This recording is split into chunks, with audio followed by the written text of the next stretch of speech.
Assalamualaikum warahmatullahi wabarakatuh. Alhamdulillah wa syukru ala ni'amillah wassalatu wassalamu ala rasulillahi amma ba'du. Teman-teman semua, pada pertemuan sebelumnya di mata kuliah pengembangan dan telaah kurikulum PAI, kita sudah mengetahui bahwa kurikulum PAI itu senantiasa mengalami yang namanya perubahan, mulai dari masa kemerdekaan, kemudian masa Orde Lama, masa Orde Baru, sampai masa reformasi. Kurikulum PAI itu selalu mengalami yang namanya perubahan dan juga perkembangan. Nah, pada video kali ini kita akan mempelajari tentang inovasi dan reformasi kurikulum PAI di era digital. Membangun kurikulum adaptif berbasis nilai tauhid, teknologi, dan pembelajaran berpusat pada peserta didik. Mengapa inovasi dan reformasi kurikulum PAI diperlukan? Coba kita lihat terlebih dahulu perbandingan antara PAI konvensional dengan PAI digital adaptif. Pada PAI konvensional itu terlalu sering menggunakan yang namanya buku cetak dan juga papan tulis yang sifatnya manual dan juga tekstual. Metode yang digunakan pun sering hanya menggunakan ceramah yang satu arah. Tugas yang diberikan hanya berupa hafalan-hafalan tekstual, sehingga kurang adanya interaksi antara guru dan juga siswa. Juga PAI konvensional ini lebih terbatas hanya di ruang kelas dan juga pada waktu-waktu tertentu. Beda halnya dengan PAI digital adaptif yang sudah mulai menggunakan alat-alat teknologi canggih, bisa berupa tablet atau laptop, komputer, dan juga aplikasi-aplikasi lainnya seperti Al-Quran digital, kemudian kitab-kitab digital, buku-buku PDF yang sudah mulai mudah diakses gitu. Sehingga pembelajaran pun lebih interaktif menggunakan metode-metode yang berbagai macam banyaknya. Nah, apabila melihat perbandingan ini, tentunya kurikulum PAI yang digital adaptif itu lebih diunggulkan dibandingkan kurikulum PAI yang konvensional. Adapun dalam melakukan inovasi dan reformasi kurikulum PAI ini harus memiliki landasan. Di antaranya ada landasan filosofis reformasi kurikulum. Ada 3 dimensi yang saling terhubung dalam landasan ini. Yang pertama, kurikulum holistik. Artinya reformasi itu harus menyentuh sistem pendidikan secara luas, termasuk infrastruktur digital di sekolah, sistem evaluasi hingga pelatihan guru. Yang kedua, tujuan akhir. Tujuan akhir dari kurikulum PAI ini yaitu pembentukan karakter. Karena inti dari pendidikan agama Islam adalah pembentukan kepribadian muslim yang utuh. Dalam konteks reformasi digital, teknologi itu hanya diposisikan sebagai jembatan atau instrumen, bukan tujuan utama dari pendidikan itu. Fokus utamanya tetap pada penguatan spiritualitas dan karakter peserta didik agar tidak terjebak pada transfer pengetahuan atau hafalan semata. Landasan yang ketiga yaitu filterisasi inovasi.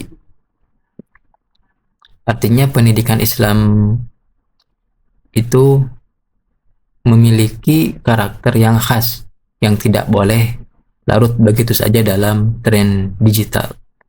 Harus ada yang namanya proses filterisasi untuk memilah inovasi mana yang memperkuat nilai-nilai keislaman dan mana yang justru malah mereduksi nilai tersebut menjadi sekedar hiburan semata.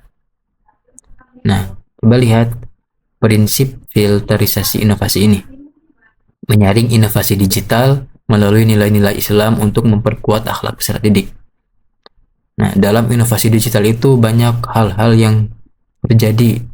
Misalnya, kecerdasan buatan atau artificial intelligence yang lebih canggih, media sosial yang lebih cepat dalam menyebarkan informasi, learning management system yang lebih interaktif, kemudian video pembelajaran yang edukatif, dan juga banyaknya game edukasi yang digunakan di dalam inovasi digital ini. Nah, semua inovasi digital ini harus ada yang namanya filter nilai keislaman, harus sesuai dengan nilai tauhid, kemudian mendukung akhlakul karimah, ada tabayun dan juga kritis. Jadi melakukan yang namanya tabayun dan juga tidak melanggar syariat.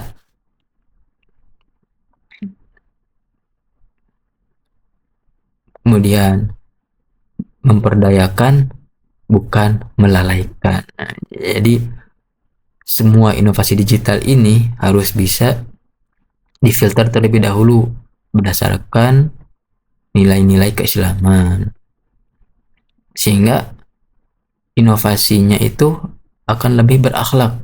Artinya teknologi tadi bisa lebih memperkuat keimanan.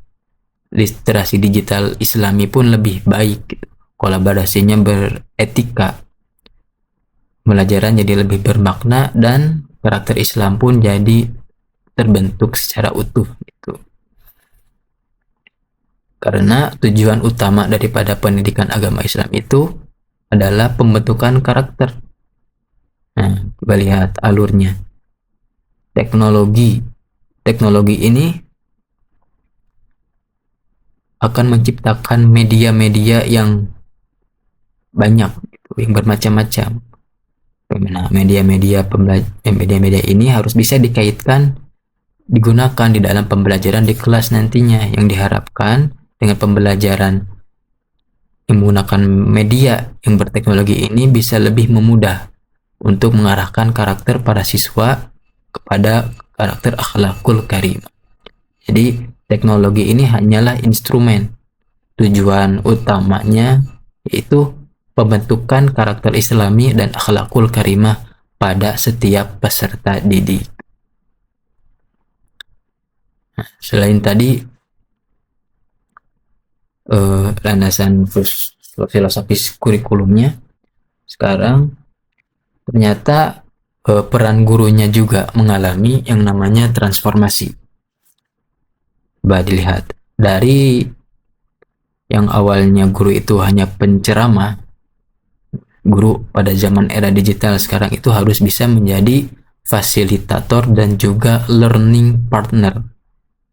Nah, yang awalnya guru konvensional ini pada zaman dahulu hanya menjadi sumber satu-satunya informasi, kemudian metodenya tadi yang digunakan hanya ceramah, siswanya pasif dan mendengarkan, penilaiannya berbasis hafalan, juga kurang adanya interaksi, berubah menjadi guru era digital yang menjadi fasilitator dan learning partner, jadi coach, mentor, motivator, siswanya jadi aktif dan kolaboratif, asesmennya berbasis kompetensi, dan metodenya bisa banyak menggunakan diskusi, proyek, dan juga eksplorasi. Jadi gurunya juga bertransformasi, mengikuti sesuai dengan eranya. Tentunya dalam menetapkan inovasi dan reformasi kurikulum PAI ini banyak tantangan yang harus dihadapi. Ada 4 hambatan utama yang harus diatasi dalam transformasi PAI di era digital ini. Yang pertama yaitu kesenjangan infrastruktur. Adanya ketimpangan akses teknologi antara sekolah, perkotaan, dan perdesaan menghambat implementasi kurikulum digital secara merata dan konsisten. Yang kedua, digital natif dan informasi. Nah, karena informasi begitu cepat pada masa sekarang ini, peserta didik itu jadi terpapar informasi instan dari sumber yang mungkin saja tidak kredibel dan tidak terpercaya, sehingga kemampuan mereka untuk tabayun, mengkonfirmasi ulang informasi yang mereka dapat itu harus lebih kritis dan juga diintegrasikan dalam kurikulum nilai-nilai PAI. Yang ketiga, kompetensi guru. Tadi guru itu harus jadi lebih banyak itu yang dikuasai, misalnya menguasai TPACK, yaitu singkatan dari Technological, Pedagogical, and Content Knowledge. Nah, di tengah beban administrasi pekerjaan yang tinggi, guru juga pada masa ini harus menguasai TPACK ini, seperti kemampuan membuat konten pembelajaran interaktif, mengelola learning management system, dan melakukan asesmen digital yang efektif. Tantangan yang keempat yaitu risiko moral. Siswa juga rentan terhadap konten-konten negatif, hoax, dan cyberbullying yang mengancam karakter Islami mereka. Nah, keempat tantangan ini harus diwaspadai agar tidak menghambat dalam melakukan informasi, dalam melakukan inovasi dan reformasi kurikulum PAI di era digital. Jadi kuncinya ada 3 untuk menghadapi tantangan-tantangan tadi. Yang pertama, harus melakukan literasi digital agar kemampuan siswa itu lebih kritis dalam memilah dan memilih informasi yang ada, yang beredar di media siswa. Kemudian harus banyak tabayun, artinya verifikasi sebelum menerima dan juga sebelum menyebarkan informasi yang sudah didapat. Kemudian yang ketiga, critical thinking menjadi fondasi pemahaman Islam yang benar. Itu 3 kunci dalam mengatasi tantangan tadi. Adapun strategi dalam mengimplementasikan inovasi dan reformasi kurikulum PAI di era digital ini ada 5 langkah. Yang pertama, mengintegrasikan teknologi ke dalam kurikulum PAI. Yang kedua, pelatihan guru. Jadi harus dilaksanakan workshop rutin penguasaan technological, pedagogical, and content knowledge dari guru-guru PAI ini, dan juga memahami berbagai macam AI yang banyak mudah digunakan untuk bahan ajar. Yang ketiga, kurikulum kontekstual. Kurikulumnya harus dirancang bersama dengan siswa, guru, dan orang tua agar lebih relevan dan kontekstual sesuai dengan kebutuhan mereka pada zaman ini. Yang keempat, jangan juga dilupakan yang namanya tauhid sebagai pondasi utamanya. Karena tadi teknologi ini hanyalah sebagai alat bantu, spiritualitas dan tauhidlah yang menjadi tujuan utamanya. Yang kelima, pendidikan menyentuh hati. Sudah kita ketahui juga bahwa ada yang namanya sekarang itu kurikulum berbasis cinta. Ya, artinya kurikulum ini dirancang dengan cinta dan keberanian untuk membentuk akhlakul karimah. Itu 5 strategi dalam mengimplementasikan kurikulum PAI adaptif di era digital. Jadi rumusnya itu kurang lebih adalah seperti ini. Yang pertama yang harus dijadikan fondasi utama adalah tauhid, kemudian teknologi, dan juga student centered learning atau pembelajaran yang berpusat kepada guru. Nah, dengan adanya 3 kombinasi ini, tauhid ditekankan, teknologinya dikuasai, dan pembelajarannya berpusat kepada siswa, maka pembelajaran PAI-nya insya Allah akan lebih bersifat adaptif. lagi-lagi ditekankan bahwa teknologi itu bukan tujuan, melainkan hanya jembatan menuju generasi muslim yang berakhlak, berpikir kritis, dan siap menghadapi tantangan abad 21 tanpa meninggalkan nilai tauhid sebagai fondasi utamanya. Kesimpulannya,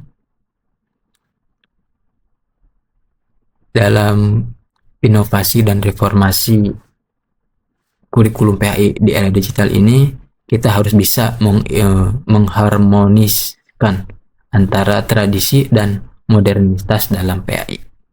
Reformasi kurikulum PAI bukan memilih antara tradisi atau modernitas, melainkan mengharmoniskan keduanya. Tauhid sebagai fondasi, teknologi sebagai instrumen, dan peserta didik sebagai pusat pembelajaran. Demikian pembahasan kali ini, mudah-mudahan bermanfaat. Mohon maaf apabila banyak sekali kesalahan. Akhirul kalam, wallahul muwafiq ila aqwamit thoriq. Wassalamualaikum warahmatullahi wabarakatuh.